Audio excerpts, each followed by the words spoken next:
Okay, we're recording.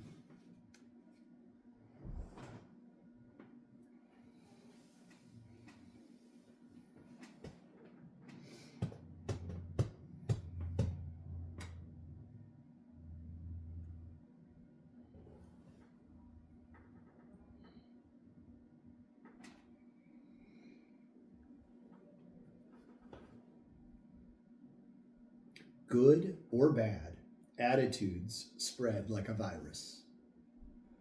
Friends and grasshoppers, this is the Formless Podcast number 87 with Tyler, the superhuman, and me. Today we're joined by Leif. Leif, we didn't really even talk about an introduction for you. Leif, you're a clinical psychologist? Not clinical. Not actually. clinical. Okay. Organizational psychology. And okay, you're going to have to explain the difference to me later what that is. What was your last name, Leif? We didn't get that. Ford. F-O-R-D. Thank you. It's not amateur hour, I promise you. And did I say this is number 87? 87. Okay, perfect.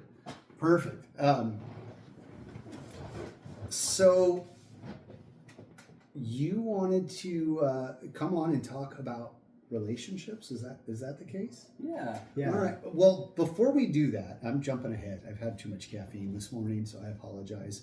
Before we do that, why don't you give yourself a little introduction, and then I'll tell a story, and Tyler will tell a story, and then we'll go from there. Sure. Thank you. Yeah. Well, Dustin and Tyler, it's a privilege to be on your podcast today. What an honor to be on. Thank you for inviting me. My name's Dr. Leif Ford. I live in Shasta County. I've lived here for about 5-6 years. So my wife Ashley and I live in southeastern Reading. I work for Simpson, the university here. Taught human sexuality and relationships courses, and I also have a private practice where I help people with relationship coaching. Okay. And organizational consulting as well. Organizational consulting, like businesses and groups, or? Yes. Okay. Yeah. So I've known Leif for, gosh, what has it been, about a couple of years now? Yeah. Like, we've been friends, and so Leif and I met, and we've been friends, and I've spent a lot of time with him, and heard a lot of stuff on psychology from you and relationships, and you've had definitely a lot to say about stuff in my life, and which has been really good. And one of the things that Leif and I have done recently is we've been watching a lot of the James Bond movies together. Oh, that's awesome. Yeah. So Leif, we both like which James Bond the best? Oh, for sure. Roger Moore is the greatest James Bond actor ever. Roger Moore, man. He's the one I grew up watching, Roger Moore. And I was never into Sean Connery, Timothy Dalton, Pierce Brosnan's pretty good. Never saw the George Lazenby one. Daniel Craig's pretty good, but my favorite was always Roger Moore, and still to this day is Roger Moore. And so Leif and I were like, absolutely. Hey, let's skip all the Sean Connery movies for now. Just like, yeah. We'll skip all those and we'll go right to watching the Roger Moore movies. And so we, what's the first Roger Moore one? Is Live and Let Die, right? I believe it was okay. Live and Let Now Die. I know who you're talking about. Live and Let Die, and then after that, it's Man with the Golden Gun, and then who else? Who's the villain in that? Is it Christopher Lee, the man with the golden gun? Yes. Yeah. Scaramanga. Yeah. That guy's scary. That guy used to legit scare me when he was in movies. Like, as when you're a little kid and you're watching movies, like one of the Dracula movies that he was in or something. I was terrified of that guy when I was a kid. Oh yeah. He did all the Hammer films and whatnot. Yeah. And then he was Saruman, and In Lord of the Rings. Yeah. So Great villain. Yeah, so Leif and I, we got through all the Roger Moore movies. I got to come over and hang out with you and your wife, and we watched all the movies back, That's awesome. over a period of time. And so now I think we're planning on doing the Daniel Craig ones, right? Yeah, we skipped right through Timothy Dalton. We said no way. Yeah. We're going right to Pierce. We're doing Pierce Brosnan. Yeah, and that's then right. Daniel Craig. So we have high standards. So anyways, yeah. So Leif and I have been friends for a few years, and that's why I was like, hey, I know he's got some extensive education, teaches at Simpson College, and so I was like, yeah, let's get him on the podcast. Right on. Yeah, and then which is kind of serendipitous that you know Leif, because you were also my wife Brighton's teacher last semester or the semester before, and we didn't know, like there was no, I didn't understand the connection between all, like my wife was telling me about her teachers, you know, we talked about her school and everything. She's like, yeah, I got this one guy, really good, you know, blah, blah, blah, telling me about the class and everything. And she said your name, and in passing, and like the same, within like the same 48-hour period, in passing, you had mentioned that you were going to his house for like a movie or dinner or something. And I'm like, okay, this is a small world. Yeah. But the chances of there being two Leif Fords in Shasta County and both, you know, yeah. So it's it was just impossible. weird. Yeah. So it was pretty cool. Just serendipitous that like we all knew each other in a roundabout way, you know. I remember you said that. You're like, I think my wife took a class from him or something. Yeah. I was actually, we did a YouTube live with one of the podcasts, and I was actually at your house, and we were watching Tomorrow Never Dies, and I was on my phone messaging and forth while we were doing the YouTube live podcast, and it was funny because we were watching the James Bond movie. That's right. Hilarious. Yeah, that's awesome. So so Leif, you want to tell us more about your business? And Sure. Yeah, I'd love to. You know, I was thinking, this is so funny that I happen to be on this amazing martial arts podcast, because a lot of people would look at martial arts and they would say, what does martial arts have to do with love or relationships? And I actually spent some time thinking about it, and there are some really core things that they share. So for those of you that were unprepared for talking about love and relationships, I can tell you there's some things in common. They really are. So first of all, both love and relationships and martial arts require high levels of motivation, self-motivation. That's true, yeah. It's really amazing. The people in this world that tend to have the healthiest, best relationships, whether they're just dating, they're engaged, or they're married, are people that are motivated to actually grow and build and develop their relationships. And of course, we all know in martial arts, you're starting at low levels, right? And you're building a foundation, balance, coordination, strength, all of those things. And then you're testing to see if you can advance to the next level, right? Yeah. Yeah. And so there's a degree of self-motivation that's so important with relationships and love that absolutely translates to martial arts. Absolutely. It's amazing. Yeah.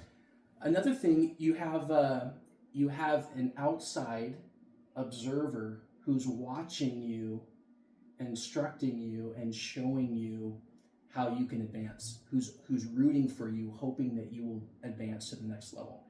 Happens in martial arts. You have people that are testing for lower level belts, and they're rooting for you, hoping you can actually pass the tests in front of them so that they can promote you to the next series of training. That's right. Love and relationships work the same way. We literally have a Heavenly Father, for those people that are faith open, who's looking out for us, wanting us to make good decisions and advance us so that we have better skill all the way up. He's really rooting for us, looking out for us. It's amazing. There are some things that translate. So that's awesome. I came through this from a little bit different. I was more about communication. So in relationships, any relationship, whether it's two friends or a married couple or you know whatever, my personal belief is that they don't work unless you can communicate with each other. If I don't tell you that I'm going to go fishing and you're thinking we're going to go to dinner, you know, there's going to be a problem there, right? Yeah, right. You know, but same thing with martial arts. Like if you're working a drill or you're sparring and one wants to go 100% as fast as they can, the other one's not ready for that, and they're going maybe 45% or 30%, somebody's going to have a really bad time. That's true. And so you have to communicate. And in like the beginner classes, one of the things we always say is tell your partner if you're going too slow, or if they're going too fast, or if they're going too hard or too soft, or ask questions, explain if you don't understand. Hey, I don't know what's happening here. Help me out. And so that's where I came from with this. When we first started talking about this, I was like, oh man, this will be great. We could talk about communication and relations and that sort of thing. So that's I didn't even think about what you were saying there. That's cool. But that ties into what you're saying. Like that's relationships, is communication, and that certainly is. Yeah, absolutely. Yeah, and if you look around our world today, there are so many people that are challenged in their relationships, right? Like, I mean, it's not hard to find people that are struggling with relationships, whether it's or marriage or work, dating or work relationships. It's so difficult right now. Like when we look at our society, there's pressure. It's almost like an unseen, unarticulated pressure that people are feeling in their relationships. It's very heavy. And so it's in these times I think it's really good to look at the foundations of things, just like you would do in martial arts. When you start to see someone who's not actually advancing well, you go back to the foundation and say, let's look at your core, the principles that are building you as a martial arts student, and let's help you with those so that you can do. We do that in sports too, right? You go back to your fundamentals. Go to your basics, your fundamentals. There's fundamentals in love and relationships too that actually help people get through really challenging seasons where there's compression. There's a lot of compression in our culture right now. So, yeah, absolutely. I think that's very true, because our Sensei Court, he's always talking about the fundamentals. Yeah. And the higher up you get in your training, the more it goes back to the fundamentals and just the basics. Yeah. So that ties exactly into what you're saying. Like that's drilled into us here. Foundational skills. Yeah, you drill that into us in the class. I mean, in the class just today, you're like, it's fundamentals. Fundamentals, movement. Yeah, exactly. Yeah. That's weird. That's pretty serendipitous. Serendipitous. For some reason, I've latched onto that word today. I've been using it like everywhere I can get it in. That's the name of the podcast. Yeah. You changed it now. Yeah.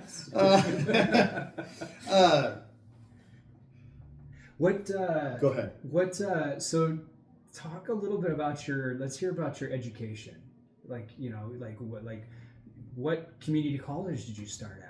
And then how'd you get to being a teacher? And then it was business. What was the term you used for organizational advising? Was it organizational psychology? Psychology. Okay. Okay. I thought you said something else. But So talk a little bit about that. Yeah. So I always preface this by saying, just for people who don't go to higher levels of education, I always want to set the foundation that wisdom is more important than human education. Like, I know a lot of people who have very little education by man's standards who are much wiser, right? And I've met a lot of people, a lot of peers in the academic world that are stupid. I'm just being honest, because I want those of you who are listening to understand that there can be great advantages to having a high level education. It can open up doors for you, but it's no indicator of really how wise you are. And wisdom is more important than knowledge and education. It really is. And I think there's a humility when you realize life doesn't always work by what you learn in textbooks. It just doesn't. And some of the people I most respect in this world are people that have very little education. That they have a sense of knowing what reality looks like, and they live according to principles that really work well, but nobody trained them from tests and exams. And so I just want to say that to help anyone else listening relate to what we're talking about. I have I started out trying to be a youth pastor, and I was a youth pastor for about 15 years. And then I got my Bachelor of Science degree in actually youth pastoring work. It's actually a bona fide degree. It's a Bachelor of Science degree. Was that up in Oregon, or where was that? That was in Oregon at Northwest Christian University. Now today it's called Bushnell University, but at the time it was Northwest Christian College or University. And I was a youth pastor for until about the age of 30. And then I realized I didn't want to do overnighters anymore and clean up Cheetos. I just got tired of that life and thought, okay, I'm going to move on. So I ended up getting an MBA in business. And at that time, I had sort of a choice of, do I want to continue? Because if I wanted to continue, I wanted to stay in the momentum of school and just finish my degree and not stop and start again, which is painful.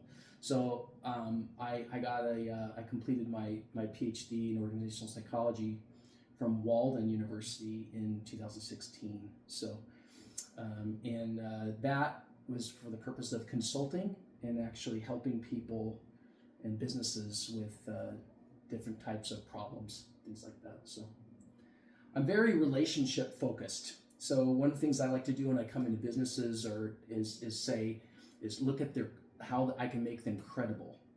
Like I look at how they're running their business or operation and say, how can I make you credible? And I do that with relationships too. Like what are kind of the underlying principles that you're using in your relationships? Are they credible? Are they working?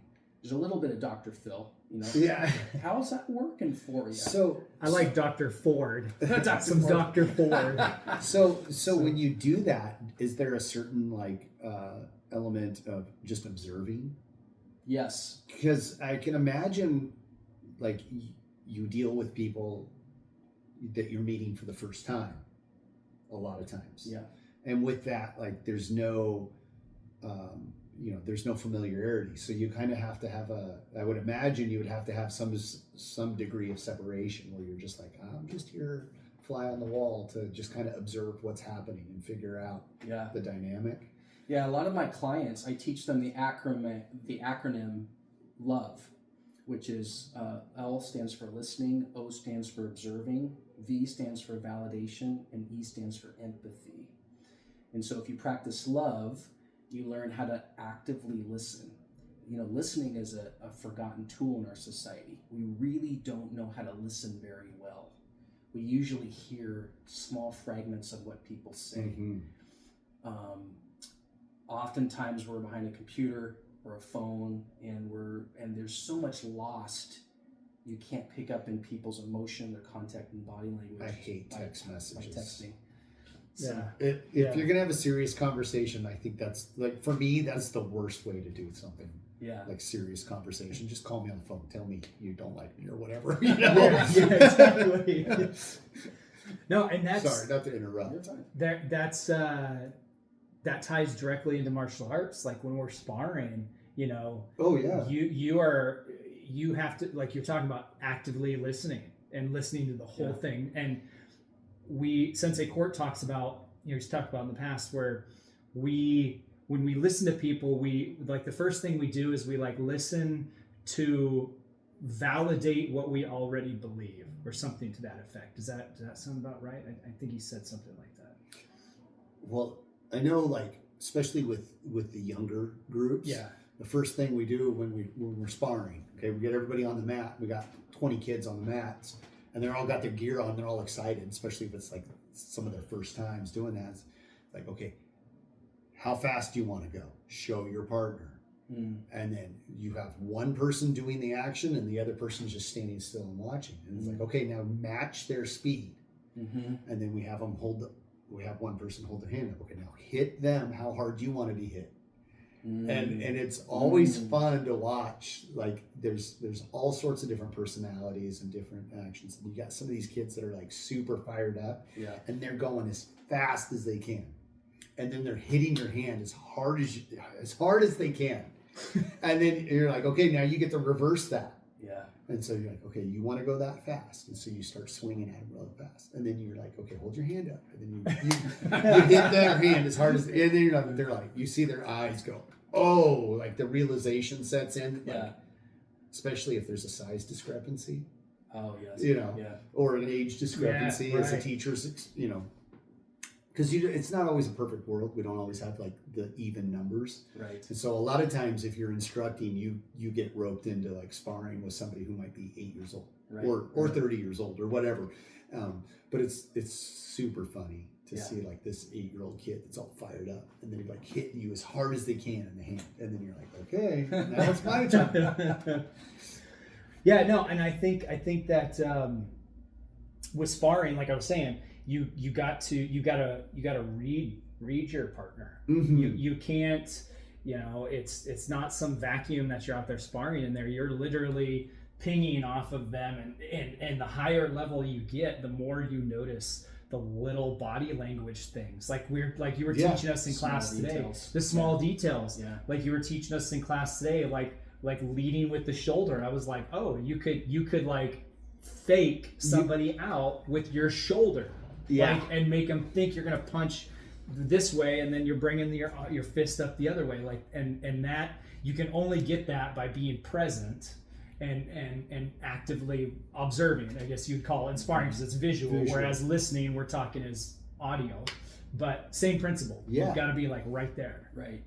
Absolutely. Yeah, and with if you can imagine with martial arts, if you take the beginning class that a student starts at their very first class, and then you draw a line on a piece of paper to where they're going to end up. Right. Mm-hmm. Let's just say you start with the very first day of the very first belt, and you draw a continuous line, and then the last step is where they achieve their, let's say, black belt, right? Mm-hmm. Like if you were to look at that, you just see a line, right? But if you take a microscope and you actually look really closely at that line, you actually see that the more and more granular, the more and more closely you zoom in, you see that line is a series of little steps. It's actually a little dot on a not one continuous line. And that's when we make things really granular. That's where we get into this sweet sort of science and art of growth. We no longer look at these large, chunky steps to getting from one thing to another. We actually break it down into these small, really imperceptible steps until we actually have actually looked at them very closely. And when we look at them closely, we see, oh, okay, there actually is another step in there. There's something very slight, something small I can do.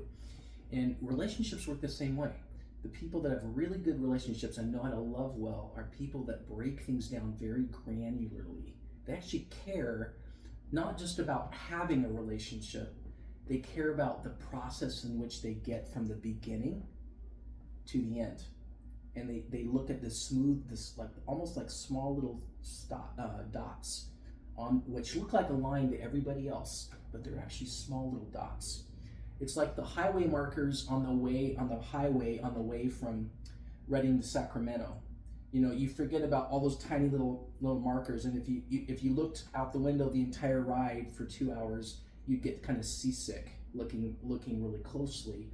But if you slow it down and you say, oh, there's another green marker there, and it's chopping up this mile into this many different parts. Every one of those represents growth and movement.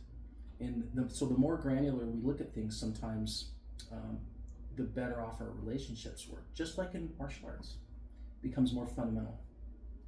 Oh, cool. So that's very similar to kinetic linking, like what he's talking about. Yeah, very similar. One step at a time. One step at a time. Yeah, it's just like one little chunked out, and it all leads to one big movement.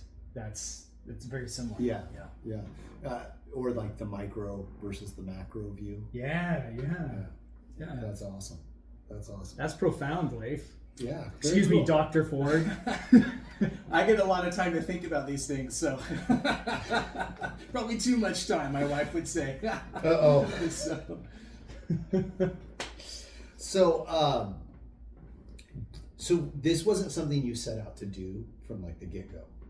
No. It doesn't sound like it wasn't a straight line for you. No.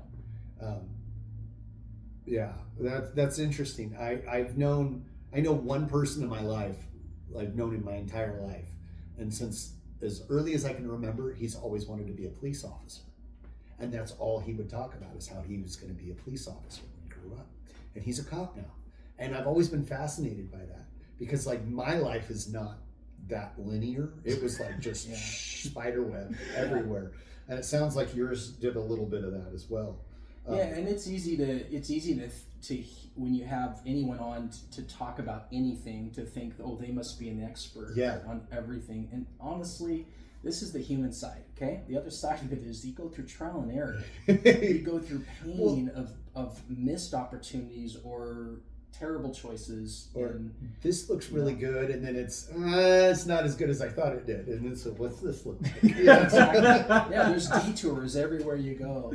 It's been circular, like we talk about the Israelites, and again for those that know the Bible, doing circles in the sea or the desert after they left Egypt. And honestly, life can feel like that sometimes. It's very circular.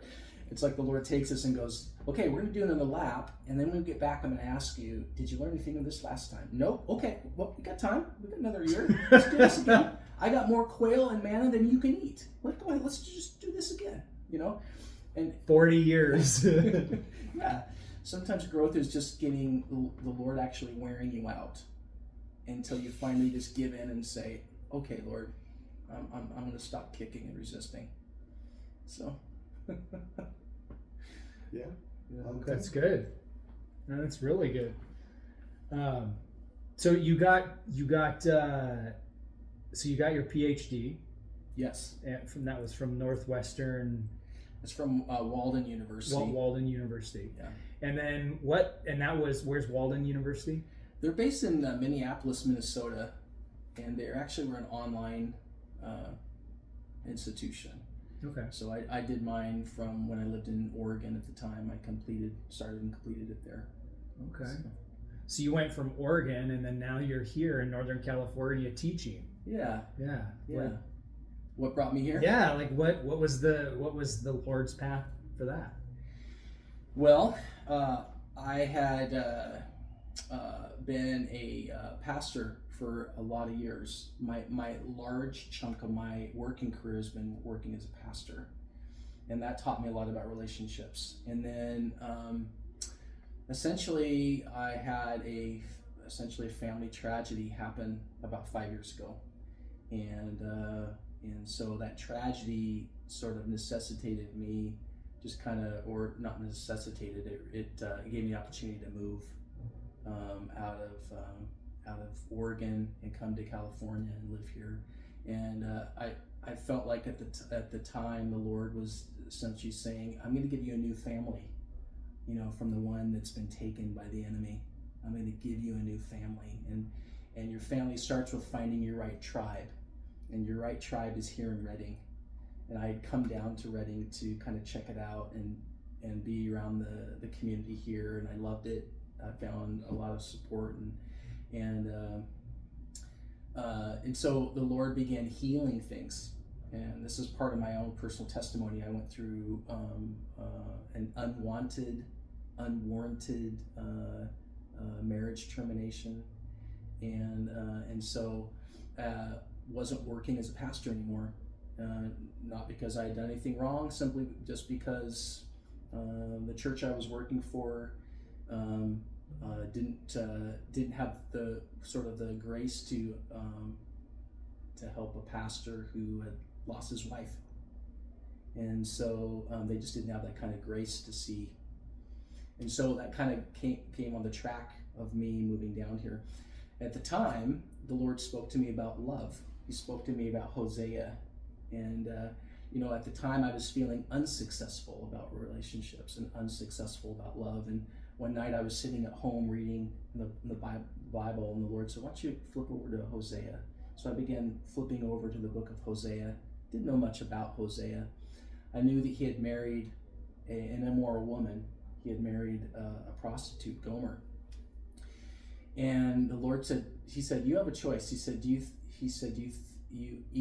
either that I arbitrarily cause families to become dysfunctional and break up. Either I do that, or we need to review the way that you define love. And then I looked at that scripture, and he said, what do you notice about Hosea? And I looked and didn't see anything, and said, I don't know, Lord. and he said Hosea was actually successful and loving. And I said, how do you figure? He lost Gomer. He lost her. She ran off and was being immoral and messed up his life, messed up his reputation. And the Lord said, because love is always in the offering. It's not in the outcome. You know, we hire people to do marriage seminars. We hire experts. We make people coaches.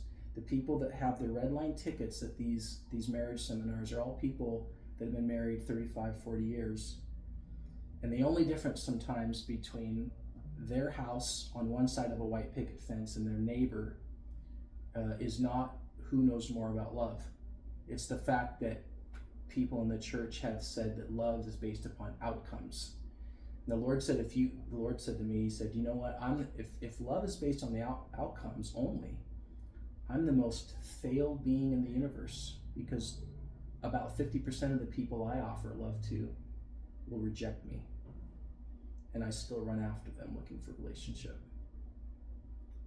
And so he said, love is always, successful love, according to heaven, is in the offering. It's what you offer. Now, whether it's received, we don't have always choice over that, but it's always in the offering. And that freed me up, because I had been under the pressure and the weight of a lot of feeling like I'd failed in relationship. And the Lord said, I view you as successful if you've offered love. If you've offered love, then in my heart, in my life, you've done everything I've asked you to do. And so Hosea was successful because he offered love to Gomer, regardless of what she did with it, regardless of whether she said, I want it, I'll take you back, or not. Hosea was successful, and that's why God called him righteous. Hosea would have known before he even married Gomer that he didn't that this was going to blow up in his face, marrying a temple prostitute, which is what he essentially did. She had no track record of healthy relationships. Here's Hosea from a good family, pedigree, legacy of faith, and he wants to, and God says marry him. Hosea would have known, marry her. Hosea would have known that the relationship probably wouldn't have worked in advance. So we could look at that and say, well, God sent him to a broken relationship. He sent him to a marriage knowing it wasn't going to work. But yet God says, where do I call you successful? It's in the offering. And that's what Hosea did. Churches don't understand this. And this is now why I work outside of the 501c3 church, to help people see that love does not function as we think it does. It's great when the outcome is good, when people stay together and that happens. We want that, and that's what I work towards helping people do. But it's always in the outcome, or always in the offering. It's when you offer love that makes it successful. It's not in what you can't control. So. Okay, awesome. Awesome. That's profound. Love is in the offering. Love is in the offering. Wow. Because, I mean, can you, I mean, I don't know if you can expound on that anymore. I mean, can you? Is that, sure. Yeah, I mean, that's. Yeah. I teach this to my clients all the time. You know, our culture has a lot of messed up definitions of love, of what love really looks like. And if you look at love has essentially 4 components to it. There are 4 components. And those components are passion, intimacy, commitment, and sacrifice. 4 components. And any one of those components can hold up love, right? So, for example, the newlyweds that get married, which of those components are they going to be heavy on? Passion. Okay. Right? All they want to do is jump each other's bones. You know, we have some intimacy, you know, we have some commitment, but really right now, I just want your body over and over and over again while we're in the honeymoon stage. And a marriage and love can stand upon one leg like that.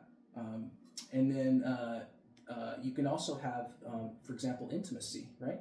Intimacy in any relationship can just be like a friendship where it holds it together. You actually have a closeness. There's a commonality of heart. No passion, but I'm heavy on intimacy. Commitment is the also very important, and sacrifice, and they kind of go together. Sacrifice, according to the Bible, is the greatest form of love. It says very clearly in Scripture, no greater love has a man than what? He laid down his life for his friend. That's sacrifice.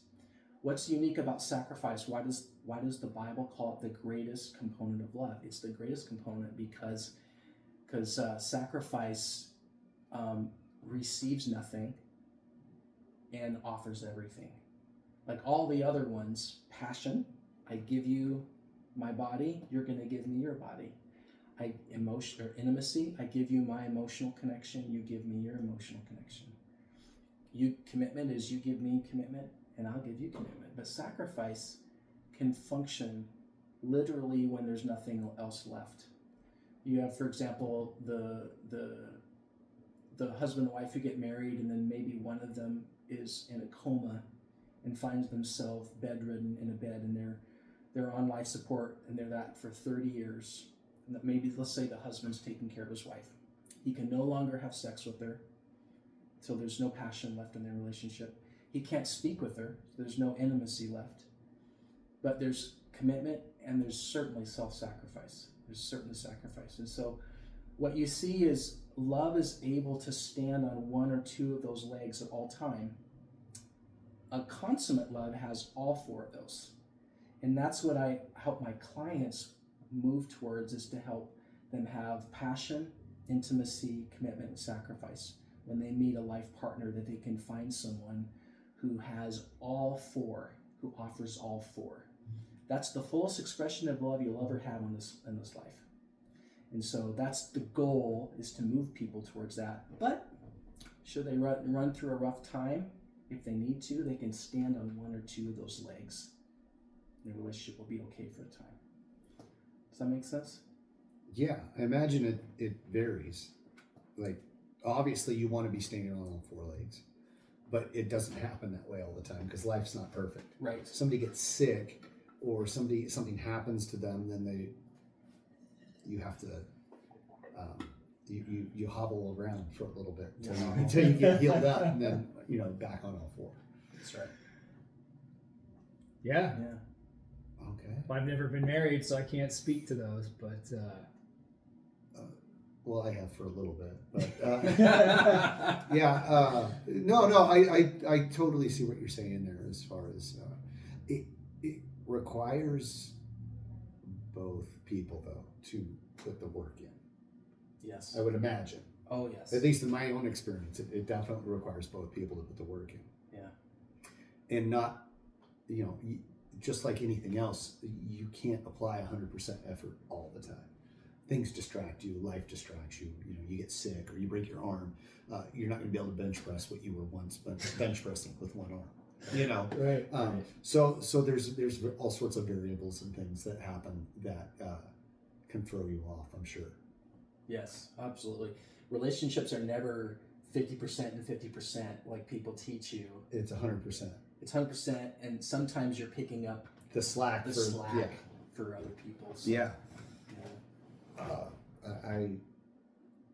I agree with that statement. I've never understood that 50-50 thing. Like that works maybe in business, but when you spend the majority of your time with somebody else that you care about, you have to be giving 100%. You do. And you can't always, we're human. You can't always, you can't always do that for whatever reason. Like, wife is going to school, she's got finals. Well, she's busy doing finals stuff. She's working on homework, making sure her final projects are due. So it's like, okay, she's going to do that. I'm going to make dinner. I'm going to take care of the kids and make sure that they're all taken care of. Work gets stressful, and the table turns. So I agree with that. And that's where your sacrifice is high. Like where you're picking up the slack and doing the... Yeah, that one I don't know. I mean, I don't think of it as a sacrifice at all. It's more of just like this is what's going on. This is what happens. I'm sure when we first got married, that it was more of a sacrifice, because it was like you're still kind of figuring out how things work. And so it maybe was more of a sacrifice than, and as now it's just more like,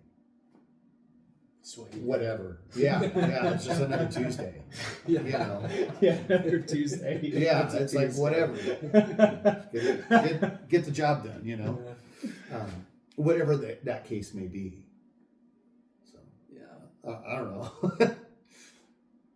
Yeah. There's lots of levels to these things. Again, we talked about granular, and so it's such a healthy thing to talk about love and relationships, because we take it for granted. We really do.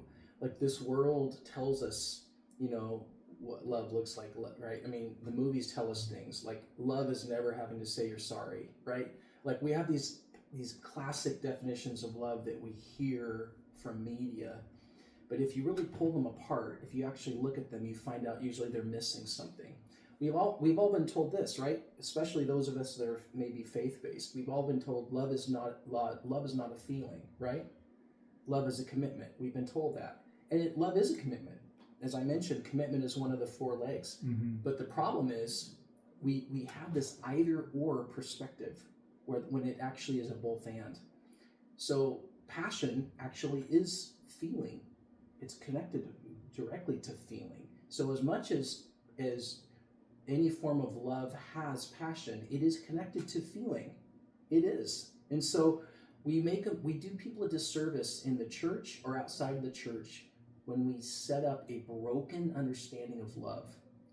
Because at the end of the day, love is the foundational reality of any human, any family, any culture, any nation. If we don't understand love correctly, then every other concept we build on top of love will be skewed. So the most important work any of us can ever do, in my opinion, is to go look at how I view love. How am I defining love? And, I'm still doing this. I'm still continuing, even though I can give you a definition and I understand more about it. I'm still always revising this and going, Lord, what does love really look like? Because if my understanding of love is solid, my foundation is going to be solid. If I understand love, then I can understand what truth is. If I understand what love is, I can understand what peace looks like. If I understand what love is, I know what discipline looks like. So love is the foundational reality of all civilization. We have to understand love, and it is, interestingly enough, the most attacked concept also. When we attack love, no wonder our society is so screwed up, because we don't understand what love actually is. And so it's very, very important. I encourage your listeners to always be willing to revise and think through what love looks like. Where am I getting my idea of what love looks like? Does it actually hold up under scrutiny? Is creating a solid foundation for my life? I just think there's so much there that propel our life to be successful when we have a foundation of love that's solid. So. Yes. Yes. I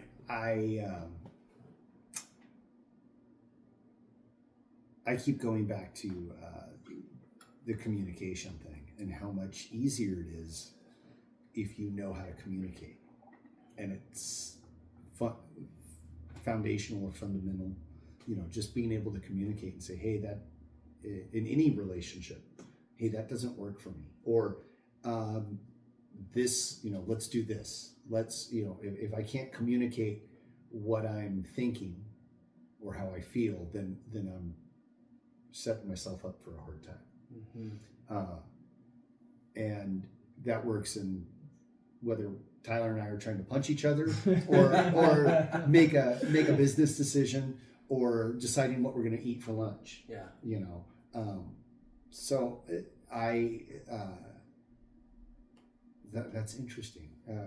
I wouldn't have called that love. If you were to tell me to describe that, I wouldn't have said that was love. I would have just said that's like being a decent human being, I guess. I don't know. I don't know what I would have called that. I would have never. I didn't think that way. Yeah. So that's interesting. I like that. Is when you start with your clients and people you're with, is that's basically your starting point? Yeah, I actually have them. I have them try to define love. And in all honesty, almost every time, in fact, every time, clients are going to give me a incomplete or even a fully skewed definition of love. And then so we start by working through and saying, there's not a lot of research on love. It's really strange. For such an important concept, there's not a lot of actual research on love. Well, when you think about like it's crazy popular culture and music and movies and stuff, there's a whole genre of books and movies and music based on romance and relationships and love. We describe it well. And I even tell people, the Bible doesn't actually offer a definition of love. It describes what it looks like. It doesn't actually offer us a definition. Like we go to 1 Corinthians 13, which most people hear when they go to weddings, right? Love is patient, love is kind, right? Okay. It describes it in terms of its behavior. But if you're asking for a definition of love, it doesn't really give one. It's very strange. And now you could ask me, why is that? Well, it does say God is love. Could we ever actually define God? No. I think that's why. It's because it's literally inherently God in what it is, and you can't define God. So therefore, the Bible would never attempt to give us a definition of love. The best it can do is describe it and show us the behaviors we're supposed to follow from it. And this is one of the profound mysteries of the spiritual realm and walking with God, is that we don't have all the answers to these things. So for sure, I don't have any answers. That's right. Wow. All right. So you go to your couples and you say, hey, let's define love here, and then you just move on from there, and then you get what the male and the female says, right? And then that's your starting point, right? That's a starting point. We go through, and I show them the scriptures where that component of love is directly based, and we talk about where they are in the relationship, and then we honestly, you mentioned communication. We work a lot on communication, because communication is one of the key ways we actually give and receive love from our partner. One of the phrases that my wife and I have been saying the last few months that we just picked up, and it's a great phrase. If you want one thing that is going to help your relationships, right, is this phrase. So your partner says something to you, they share something vulnerable, right, and you turn to them and say, you make sense to me, because so much of communication is wanting to be understood. It's just wanting to be understood. And when someone feels understood, whether you agree with them or not, that's not as important as actually validating them, helping them feel like, I'm not crazy for feeling this or thinking this. So it's saying, you make sense to me. You make sense to me because, honey, you make sense to me. And she might say to me, honey, you make sense to me because of this, that. That is such a reassuring and connective phrase. Just adding that is the exact opposite of the person that looks at their partner with owl eyes and goes, you're crazy. You want a quick way to create fight, just use you're crazy. I don't know what you're talking about. But you can actually find something to validate in people just by saying, you make sense to me. Even if you don't even agree with them ideologically or philosophically, there's always something you can find. I'll give you an example.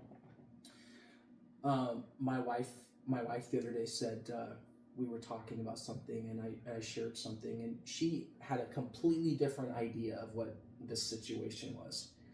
But she said, you know what? Given your background and what you've come through and your family dynamic and your desire to be heard, you make sense to me. Like she was able to say, you know, I know where you're coming from. I know the context. So why? Not to interrupt you. So the phrase "you make sense to me," is that more of like a pump the brakes, or like let me think about this deeper? Is that something like that's something you actually say to your partner? I do. Okay. You make sense to me. Yeah. And that, to me, that sounds like that's more like a validation thing, like you've been heard type thing. Okay.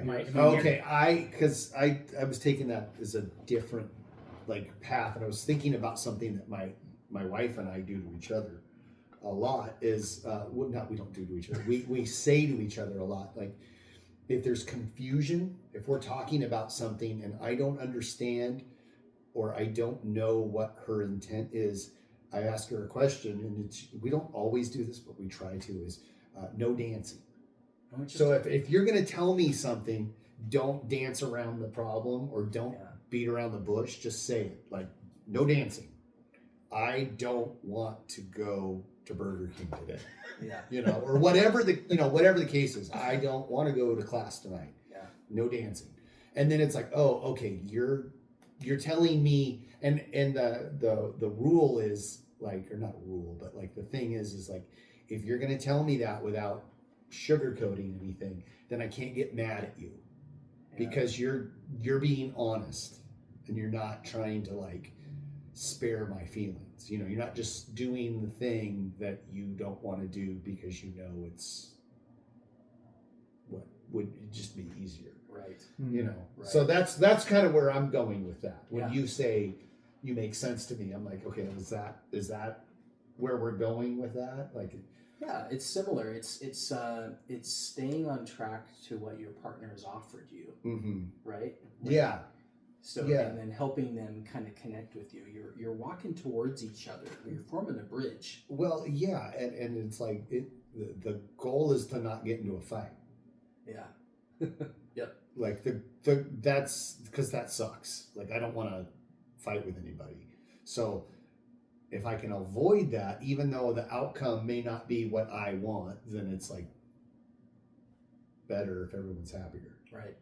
And even martial arts, you would say we have limits to our full contact. Right? Oh yeah, absolutely. To our sparring. We even have rules in place so that nobody gets irreparably hurt. Well, you might take a blow, but it's not. We're gonna make sure we have boundaries and protect people in our sparring. Well, relationships are the same. It's called control. When you control how hard you hit, and that's part of your training. Because we got to go to work on Monday. And the goal is to be able to come back to class next week. And not be out for 6 months. Right. I blew my ACL again, or whatever. Yeah. Which, we're human, so accidents happen, and bumps and bruises, and things happen sometimes. So you work towards, you do everything you can to make it not happen, but life's unpredictable. That's right. Life is unpredictable. It does happen occasionally. What's like some part of being a martial artist and being a black belt is noticing trends in people. This person, before they always they might shift their weight a little bit before they throw this certain punch, or they might drop their hand. They have a nervous tick. Yeah, a nervous tick. They shuffle this way, or they move this way. Yeah, they have a nervous tick, I'm sure you can pick that out on me. Like, Tyler always does this when he does this. There's something you can pick out on me. There's and vice versa. Yeah, vice versa. And when you get to a high level, you really see those things. What are some of those? Do you see any you see something initially, because you come into advising couples or helping couples, and you're coming in and you're getting the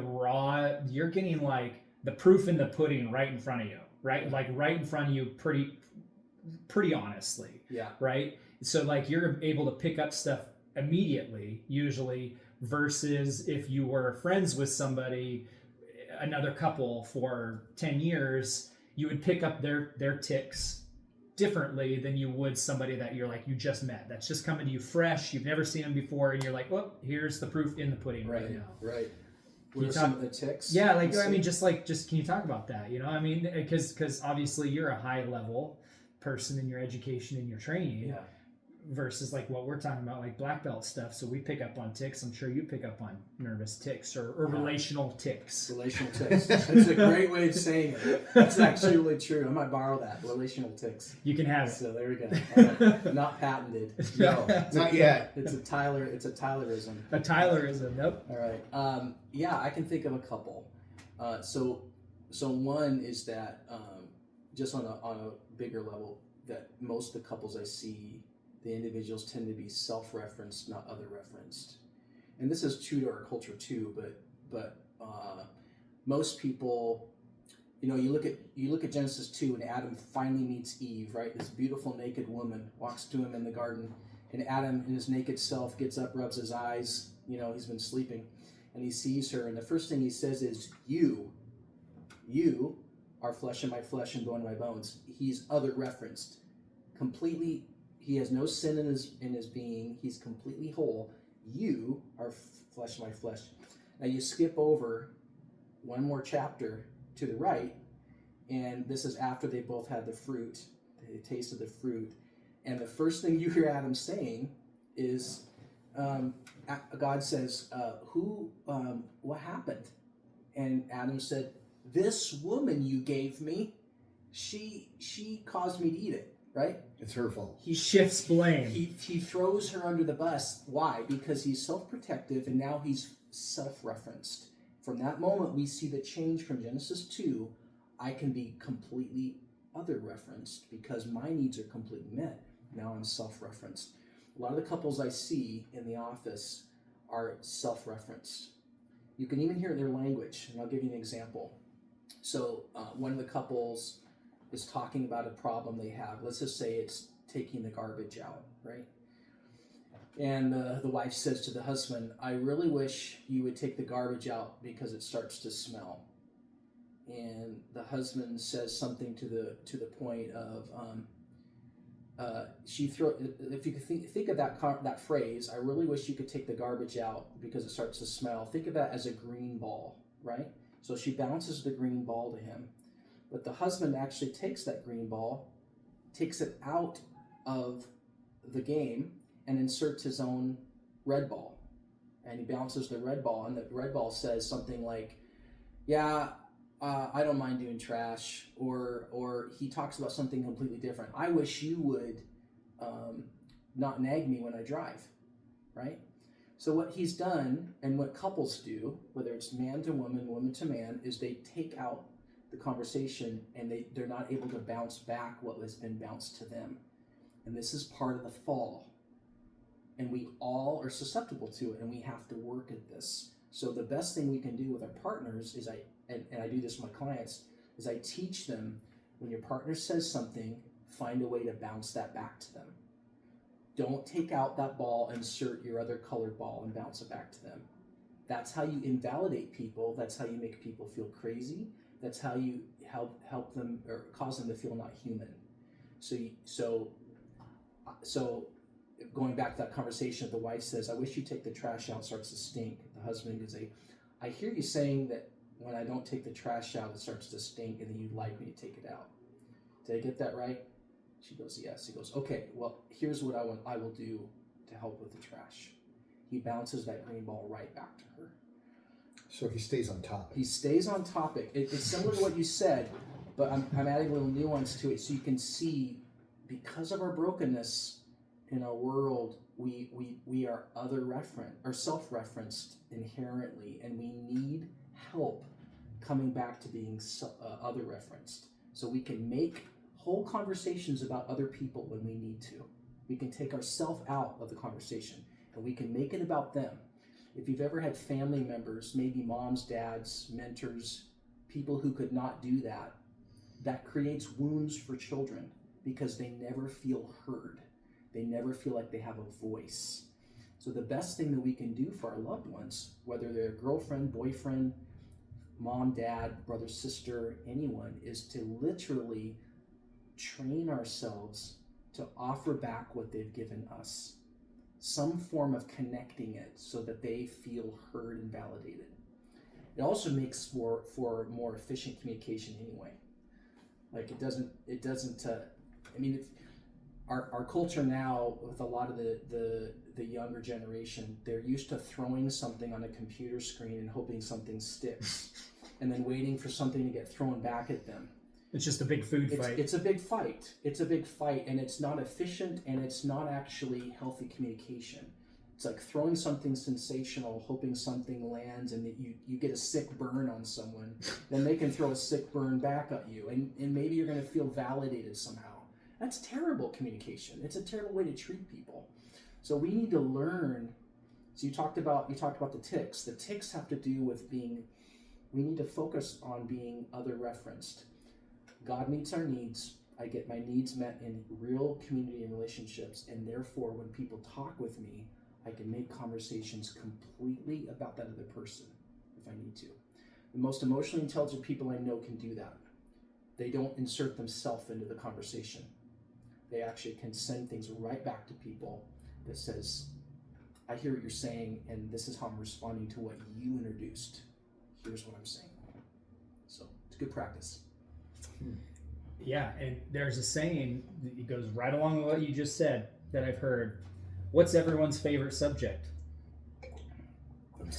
Themselves. And so you get them, I mean, you take yourself out of the conversation and you just make it about the other person. I mean, my gosh, that's when you become magnetic. You know, people like being around people like that is what I mean to say. Yeah, you know? yeah. So, I agree. That's how you make people comfortable. Comfortable, yeah. Yeah, when you meet somebody new, like from a salesman's perspective, when you meet somebody new, you ask them about themselves. You ask them about what they like to do, what they're about them as much as possible. It makes them comfortable. It's supposed to. I don't know if that's actual fact or anything, but that's what I've been told. Yeah. So that's a relational tick. That's like a main one. Then you're saying is that ball. The man or the woman in the relationship says this, whatever the statement is, and it's throwing the green ball, then it's like, oh, catch it and throw it back. Correct. That's like a big one you notice. It's a huge one. It's really endemic to our culture, our society. Our society is so narcissistic. It's so self-absorbed. And honestly, I understand some of it because there's such a lack of resource, right? We can only give what we've received. The higher reality with relationships is I can only give into a relationship what I've received from some form of a relationship. I can't give what I haven't received. So I always, we focus on, after looking at a definition of love, how can we have the greatest, most intimate relationship with hopefully God and with our loved ones so that our needs are met, and then we can offer other people and our culture and our neighborhood the greatest form of love possible. So if I have received a lot, I can offer a lot. So we really focus on that. So. Wow. I'm speechless. I was just listening. Sorry. Dustin's sitting there running through his mind, going like, no. All right, that's good. That's good. I like it. What I think we're about reaching probably that. Yeah, we're hitting that sweet spot. That sweet spot time. Leif, how can people connect with you? What's your website? How do they get a hold of you? Yeah. So my website is cuveeconsulting, LLC.com. And if you go there, you can see all of the resources I offer. And I do, and again, this is not licensed counseling. It's actually more pastoral, which doesn't require a license. So it's relationship coaching. I do marriage, premarital. I actually officiate weddings. and then I also do organizational consulting as well. So that's where you can find me. There's places where my number's listed, email. You can contact me if you have any information or anything that you need. We'll make sure we put that in the description of the show. Put that in the description. Yeah, that was sure. QVA. CUVEE 1 Consulting. Okay, Yeah. Cool. All right. Well, friends, thank you for listening. If you've listened this long, make sure you check back next week. We'll do it again. What else we got going on there? Oh, goals. Do you want to hit that, or you want to hit it next week? No, we could. Okay, just so tail end that right now. Okay, we'll can hear some of Leif's goals jump too. on that. So, if you've been following us on Facebook, on our Facebook page, the Formless Pod, Tyler and I listed our goals for 2025, and they're all written out there in a picture. You can check those out and add to your own. Yeah, Dustin was hitting me up saying, "Hey, you got those goals ready to post? Mine are up." well, you kicked that ball. I did. You started that whole project. I did. And I took it, posted mine, and I've already got some stickers ordered. That was one of the things I wanted to do was some more. I think that was stickers. Yeah, I wrote. You have to forgive me. I wrote multiple lists. So one of the things I wanted to do was make the podcast be a little bit more active on that, make that grow. So I ordered some stickers, and those are on the way. Those should be here like Tuesday or Wednesday. The other things, stretch, and that's growing the podcast. The Yeah, stickers is part of yeah. your goal, and on my goal of growing the podcast. Yeah. That's all I had to say on that. Yeah. Oh, okay. You didn't want to add to your what you were working on? Oh yeah. No, I mean my goals on one of my goals that I'm really working at that I really want is I want an 8-pack, and so You want those washboard abs? Washboard abs, baby. I don't need a washing machine. I can just get the washboard abs. Just scrub away. Yeah, come on, honey. You know, when I get married. So, so I've been. So that was on my list to chisel an 8-pack is what I put. And so I've been the last 3 days, man. I've been hitting the gym hard every day, ab workout every day. Nice. Cutting out. I mean, I've already cut out, all kinds of things that will go right to my belly, and add to that area and make it bigger. I've cut out so much of that, and so I am going to have an 8-pack. It is going to happen. Right on. And so good for you, man. Good. That's a great goal. Among those other goals that I have on my list. So. You had some movie stuff on there, and there was a nice list. Nice list, yeah. So, and your list was pretty good too. Yeah, short and sweet. Very short and sweet. Grow podcast. Yeah, that was the big one. That was what I wanted to do. What about you? Did you have anything for New Year's resolutions or any of that stuff? I think my goal is to become the black belt of relationship consulting in Shasta County. Nice. There you go. Yeah. There's my tie into your podcast. There you go. Here. That's awesome. That's awesome. I want to grow my business and grow my consulting practice. Very cool. That's good, man. I bless you in that. Thank you. I bless you in that and say, Lord, bless Leif's consulting business. Like that is cool. I mean, I love it when I see people starting the journey on their dreams, and what the next step, like when we said, hey, let's do this podcast, and it was just like, we started it, and here we are, episode 87. Not a parachute in sight. Not a parachute in sight, jumping out with no parachute. And you starting your own consulting business, wanting to be the black belt. That is awesome. So I bless you. Great. Thank you, Tyler. Yeah. So I think that's it. Okay, friends. Have a wonderful evening.